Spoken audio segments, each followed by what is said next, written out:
नमस्कार. आपण अष्टविनायकातील 6 गणपती झाले, आता 7वा आणि 8वा राहिलेला आहे. तर आज आपण ओझर येथील श्री विघ्नेश्वर या गणपतीची माहिती बघणार आहोत. महत्व आणि माहिती.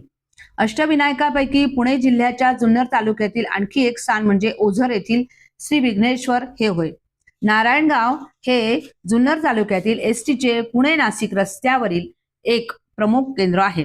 नारायणगावला एसटीने मुंबईहून, पुण्याहून किंवा नाशिकहून येता येते. नारायणगाव जुन्नर या रस्त्यावर ओझरला जाण्यासाठी फाटा फुटतो. या फाट्यापासून सुमारे 8 किलोमीटरवर ओझर हे गाव आहे.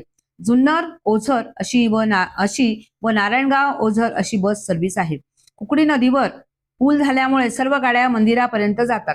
त्यामुळे पावसाळ्यात होणारा यात्रेकरूंचा त्रास वाचला असून पावसाळ्यातही श्री विघ्नेश्वराचे दर्शन घेणे सोयीचे झालेले आहे.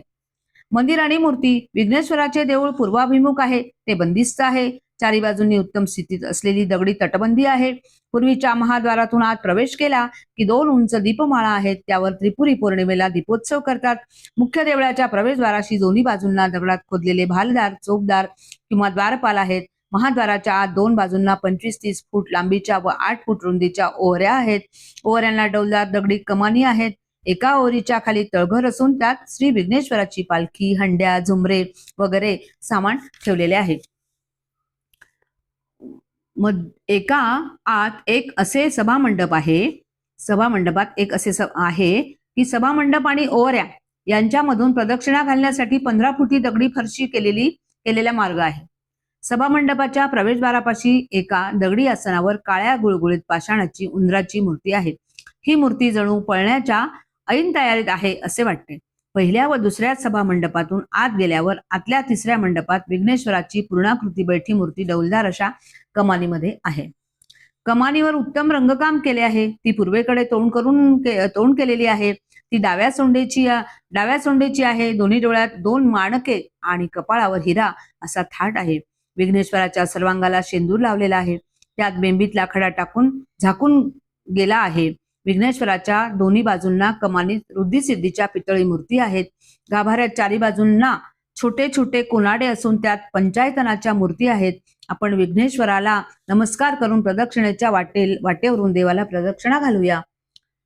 येथे भाद्रपद शुद्ध चतुर्थीला गणेशोत्सव साजरा करतात. माघ शुद्ध चतुर्थीला गणेश जयंतीचा उत्सव थाटाने साजरा करतात. त्रिपुरी पौर्णिमेपासून 4 दिवस दीपोत्सव करतात. त्यावेळी देवापुढील दीपमाळा त्यावर लावलेल्या दीपज्योतींनी प्रकाशमान होतात. मंदिरासमोर पूर्वेला धर्मशाळा, राम मंदिर, मुंजोबाचा पार आणि पिंपळ आहे. देवळाच्या अंगणात मांदार, शमी, पारिजातक, कण्हेर अशी अनेक झाडे आहेत. थोडा इतिहास.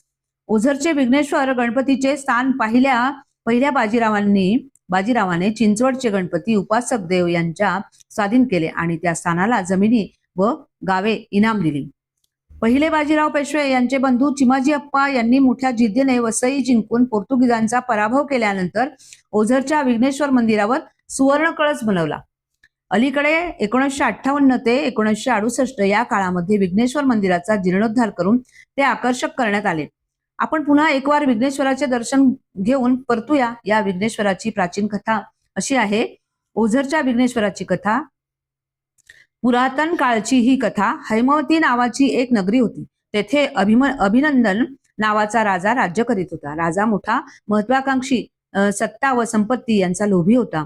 मोहाने माणसाला आपल्या ताकदीचा विसर पडतो, तसे अभिनंदन राजाच्या बाबतीत घडले. एकदा त्याला आपण इंद्रपद मिळवावे असे वाटू लागले. इंद्रपद मिळवायचे म्हणजे यज्ञ करणे जरुरीचे होते. मनात आले आणि सत्तेच्या लोभाने मदांध झालेल्या राजाने इंद्रप्राप्तीसाठी यज्ञ सुरू केला. यज्ञात सर्व देवदेवतांसाठी योग्य ती आहुती दिली जाणार होती. परंतु इंद्राचे राज्य घेण्यासाठी यज्ञ असल्याने इंद्रासाठी मात्र तशी आहुती दिली जाणार नव्हती. कळलाव्या नारदाला हे समजले. तो धावतच इंद्राकडे गेला. इंद्राची प्रार्थना करून तो म्हणाला, इंद्रा, पृथ्वीवरची हकीकत तुला कळली का? काय म्हणता नारद मुनी? मला तर कसलीही गंध वार्ता नाही, इंद्राने उत्तर दिले. तेव्हा नारदाने अभिनंदन राजाच्या यज्ञाची व तो इंद्राचा ह्या यज्ञात योग्य तो सन्मान करीत नसल्याची हकीकत वर्णन करून सांगितली. ही वार्ता ऐकली आणि इंद्र संतापला. त्याच्या तळपायाची आग मस्तकाला भिडली. अभिनंदन राजाला काय करू आणि काय नको असे त्याला झाले. इंद्राने काळाचे स्मरण केले. सत्कार्यात, पवित्र गोष्टीत विघ्न आणणे हे काळाला अतिशय आवडणारी गोष्ट. काळाने तात्कालिक विघ्नासुराचा अवतार धारण केला. विघ्नासूर पृथ्वीतलावर आला. सर्व वैदिक कार्याचा नाश करण्याचा त्याने सपाटाला चालवला.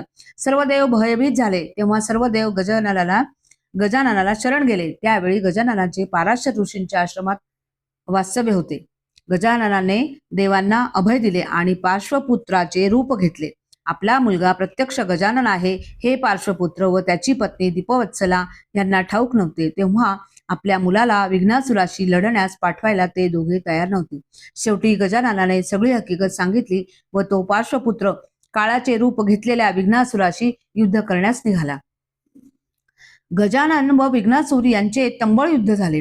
काळरूपी विघ्नासुराने अनेक रूपे बदलली, परंतु अखेरीस गजाननाने त्याला पकडले. विघ्नासूर गणपतीस शरण आला. त्याने अभय मागितले. गजराजाने त्याला सांगितले, ठीक आहे, तुला जीवदान देतो, मात्र ते जेथे भक्त माझी पूजा अर्चा स्मरण करीत असतील तेथे तू असता कामा नये. विघ्नेश्वराने ते कबूल केले, परंतु पुन्हा एक विनंती करीत म्हटले, गजानना, तुझ्या नावाप्रमाणे माझं नाव असावं अशी इच्छा आहे. गजानन म्हणाला, तथास्तु. तेव्हापासून तो गजानन विघ्नेश्वर म्हणून ओळखला जाऊ लागला. भाद्रपद शुद्ध चतुर्थीस देवांनी नैऋत्येला विघ्नेश्वराची स्थापना केली. ही घटना ओझर येथे घडली. तोच ओझरचा विघ्नेश्वर. जय जय गणराज मंगलमूर्ती मोरया पार्वती.